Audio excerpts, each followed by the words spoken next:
Bismillahirrahmanirrahim. Sesungguhnya agama tauhid ini, artinya agama tauhid di sini adalah agama Islam. Dan semua para nabi dan rasul misi dakwahnya sama. Apa misi dakwahnya? Misi dakwahnya adalah dakwah tauhid.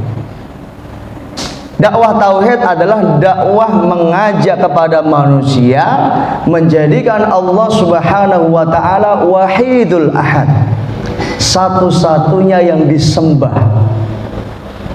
Maka para ulama menafsirkan makna dari kalimat la ilaha illallah, artinya la ma'buda bihaqqin illallah. Tidak ada yang berhak untuk disembah kecuali hanyalah Allah Subhanahu wa ta'ala. Maka inti dakwah dari para nabi adalah dakwah tauhid, mengajak manusia untuk menjadikan Allah satu-satunya yang disembah, satu-satunya yang dimintai pertolongan. Iyyaka na'budu wa iyyaka nasta'in. Ya Allah, hanya kepadamu ya Allah na'bud, kami menyembah. Wa iyyaka nasta'in, hanya kepadamu ya Allah kami memohon pertolongan. Nah ini, sehingga seorang mukmin dia hanya meminta pertolongan itu kepada Allah Subhanahu wa ta'ala. Boleh ia meminta pertolongan kepada manusia dengan syarat seorang hamba itu dapat menolongnya.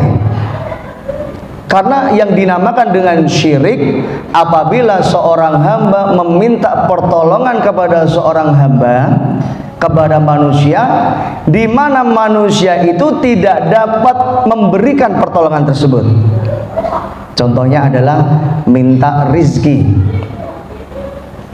Karena apa? Karena yang mau memberi rezeki hanyalah Allah. Pengen laris dagangannya datang ke orang, datang ke dukun, datang ke para tidak normal. Nah, ini. Maka ini adalah perbuatan syirik. Kenapa? Karena yang memberikan rezeki itu adalah Allah Subhanahu wa ta'ala. Contoh lain, minta anak. Nah, minta anak kepada manusia, maka ini mustahil. Karena yang memberikan anak siapa? Allah Subhanahu wa ta'ala. Dinamakan dengan syirik apabila seorang hamba meminta kepada selain Allah, yang dimana sudah pasti selain Allah itu tidak bisa menolong. Selain itu ya, itu tidak termasuk kesyirikan.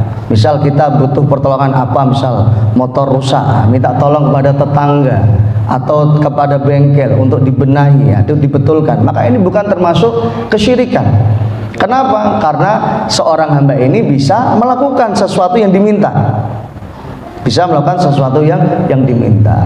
Akan tetapi dalam hal apapun, dalam kejadian apapun, dalam kesulitan apapun yang kita hadapi, maka memintalah pertolongan Allah pertama kali sebelum kita meminta pertolongan kepada manusia.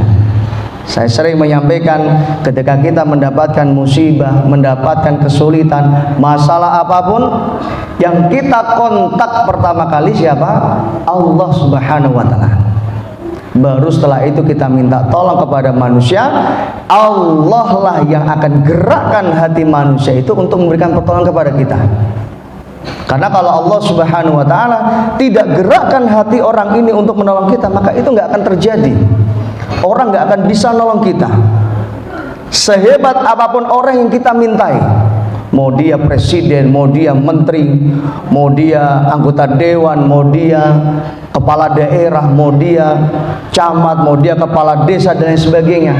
Kalau Allah Subhanahu wa ta'ala tidak mengizinkan, tidak menghendaki orang ini bisa memberikan pertolongan kepada kita, maka niscaya hal itu tidak akan terjadi.